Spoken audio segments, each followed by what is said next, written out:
Graça e paz à igreja do nosso Senhor e Salvador Jesus Cristo. Aqui é a irmã Fabiana.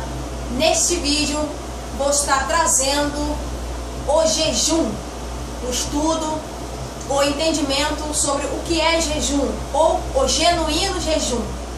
Amados, gostaria que vocês abrissem o livro de Isaías, profeta Isaías, no capítulo 58, versículo 5, tá? Vai estar aí embaixo o texto para que nós possamos analisar. Sendo que eu gostaria de frisar o seguinte neste versículo: seria esse o jejum que eu escolhi? O dia em que o homem aflija a sua alma? Ora, amados, o jejum de alimentos, conhecido no Velho Testamento como aflição da alma, vocês acabaram de ler, é um dos ritos, práticas judaizantes, verdade, e que infelizmente nas chamadas igrejas evangélicas a religião adota esse comportamento, esse jejum para a sua vida, ou seja, mas não sabem, não têm o entendimento de que o jejum significa aflição da alma. E nós vamos ver isso ao longo desse vídeo. Um exemplo lá em Mateus vem falando sobre isso. Amém? Então, pessoal, a este jejum cerimonial judaico são atribuídos vários supostos poderes. Como assim, Fabiana, poderes? Vou explicar. As pessoas, os religiosos, os evangélicos, eles fazem jejum em prol de alguma coisa. É nesse sentido que eu estou falando. Então, uns fazem jejuns tais como santificação diante de Deus, busca desse poder espiritual, purificação de pecados, quebra da vontade da carne, mas nós sabemos que a carne nunca vai se converter, e outros, Infelizmente, isso tem sido presente e constante nas igrejas, como prática, como uma obra, de santificação e essas coisas. Então, amados, na graça de Deus, estas coisas, estas práticas são inúteis. Inúteis. Não vale. Não vai fazer sentido. Tem gente que fala, mas Fabiana, eu fui abençoada porque eu fiz um jejum. Ué, então me explica, por que então eu recebi essa bênção e eu fiz jejum de tão... Meu amado, minha amada, não foi por causa do teu jejum, não foi porque você subiu um monte, não é pelas obras de nossas mãos, não é o que a gente faz, mas é pelo que Ele já fez, é isso. Então, se acontecer um milagre na tua vida, a bênção na tua vida, isso é porque você é filho de Deus e a misericórdia do Senhor alcança sobre tua vida todos os dias. Fato isso. Porque se eu falar que foi porque eu fiz um jejum ou subi um monte, isso é uma glória humana, é glória para o homem. E Deus nessa parte, cadê? Que só a Ele é dado toda a honra, toda a glória e todo o louvor. Então, eu quero aqui falar sobre a primeira coisa que eu falei acerca do jejum, esse poder que eles fazem, o jejum em prol de alguma coisa.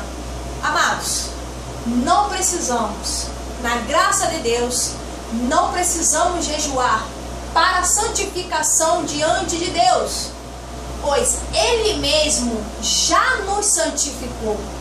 A amada igreja precisa saber disso, precisa entender que já somos justificados, já somos santificados de uma vez por todas.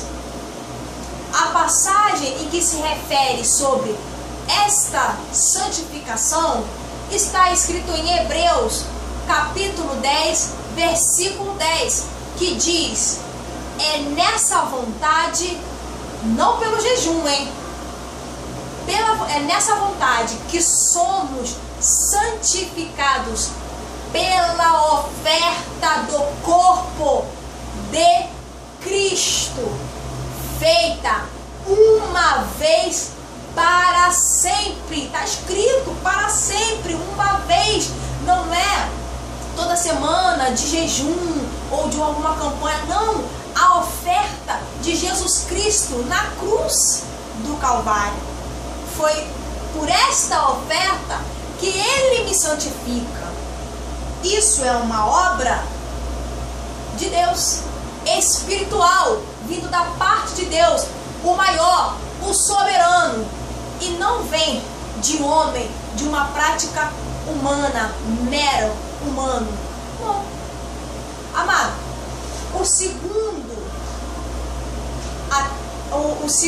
a segunda palavra, a segunda atribuição que falei, que eles, né, os evangélicos, os nossos irmãos em Cristo, né, infelizmente caindo na lábia de grandes líderes, pastores que não entendem nada da graça de Deus, também diz que o jejum é para purificação de pecados.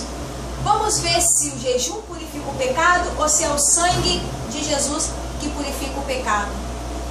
Amados, abrem a Bíblia em Hebreus 7, capítulo 7, versículo 27, que diz assim: que não necessita, como os sumos sacerdotes, de oferecer cada dia sacrifício, primeiramente por seus próprios pecados e depois pelos do povo, porque isto fez Ele, quem? Jesus, uma vez por todas, quando se ofereceu a si mesmo por nós.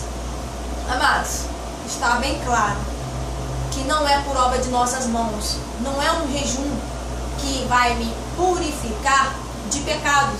O que me purifica é o sangue de Cristo derramado, que foi derramado na cruz. Não há mais nenhuma gota para ser derramado ainda. O sangue já foi derramado. Basta crer, acreditar nessa palavra, nessa obra que foi feita na cruz. Uma das outras coisas que os religiosos praticam em jejum, em prol de alguma coisa, é quebrar a vontade da carne. Quanta ignorância! Porque a carne, meus amados, nunca vai se converter, porque a carne é inimiga de Deus. A carne luta contra o Espírito e o Espírito luta contra a carne. E eles fazem o jejum para mudar a carne e essas coisas. Amados, vejamos o que está escrito em Romanos, capítulo 8, versículo 13. Mas se pelo Espírito, não é pelo jejum, tá dizendo aí, mas se é pelo jejum, não. Mas se é pelo Espírito, mortificardes as obras do corpo, vivereis.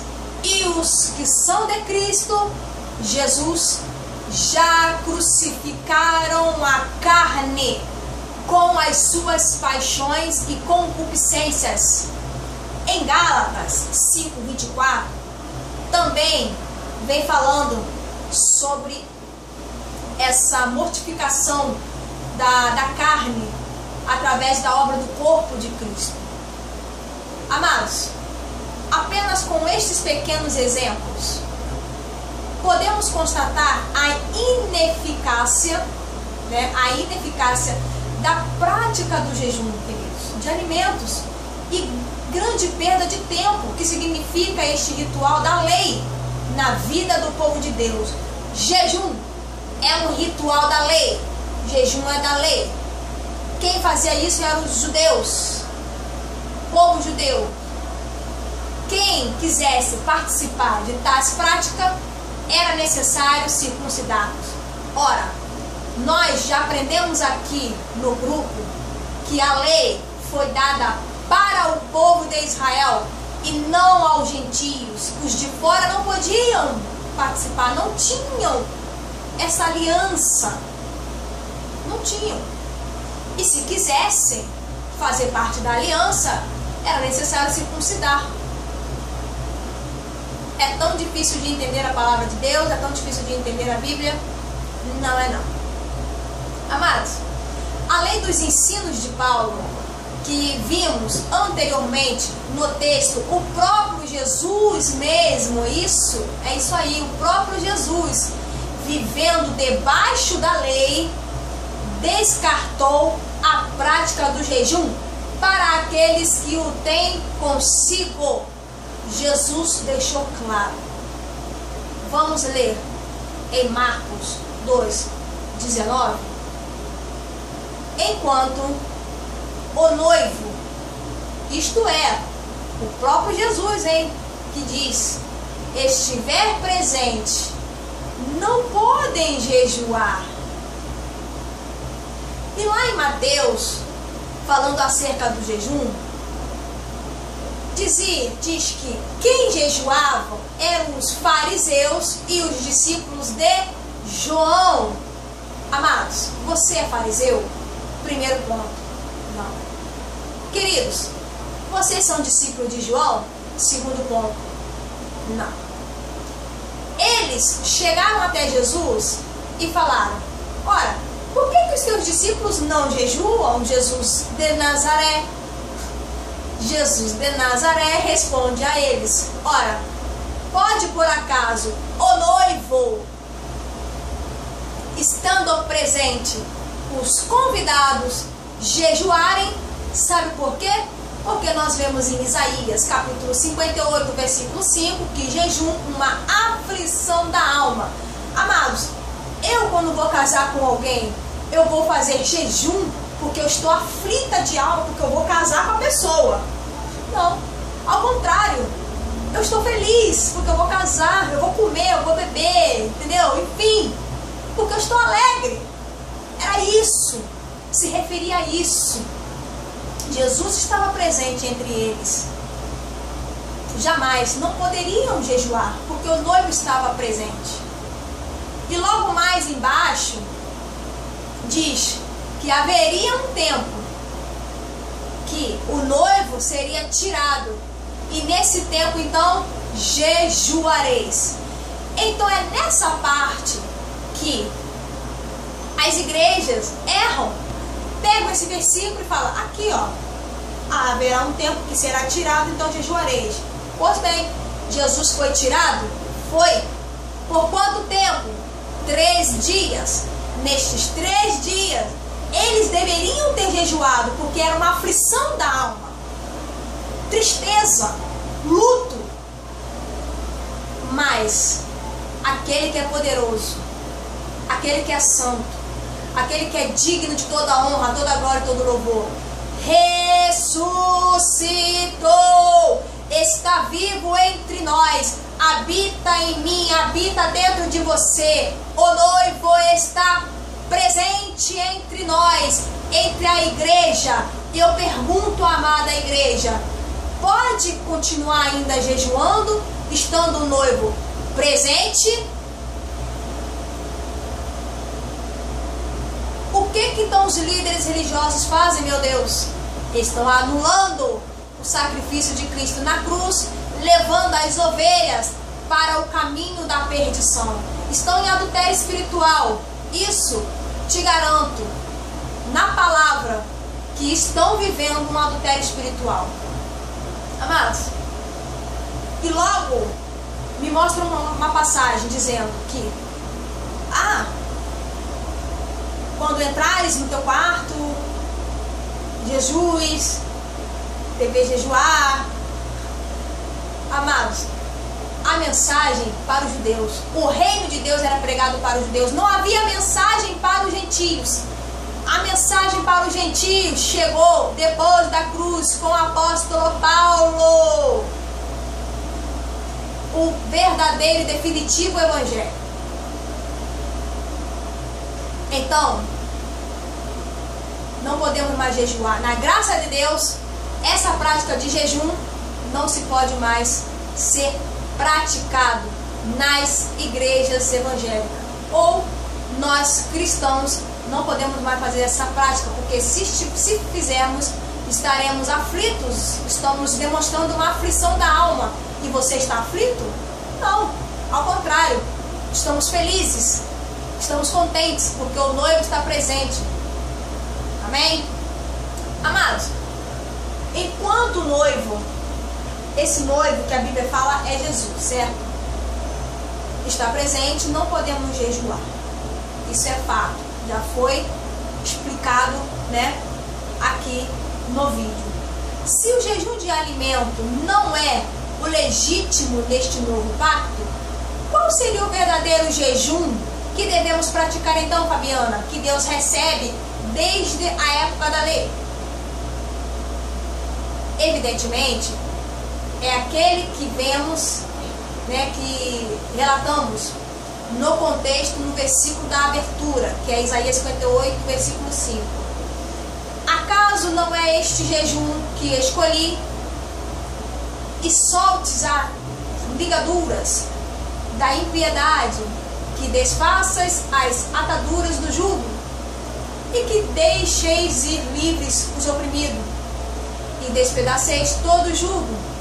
Porventura, não é também que repartas o teu pão com o faminto? E recolhas em casa os pobres desamparados? Que vendo o nu, o cubras e não te escondas da tua carne? A continuação de Isaías, capítulo 58, versículos 6 e 7. Amados, o genuíno jejum, o genuíno e único jejum que deve ser praticado é a libertação devidas da religiosidade e do mundo, e a prática com aquelas que necessitam, certo? São estas atitudes que o Senhor recebe como práticas autênticas do fidedigno cristianismo, firmado na nova aliança de Deus. Amados, espero que vocês tenham entendido, gostado dessa mensagem, desse entendimento sobre o jejum, o genuíno jejum.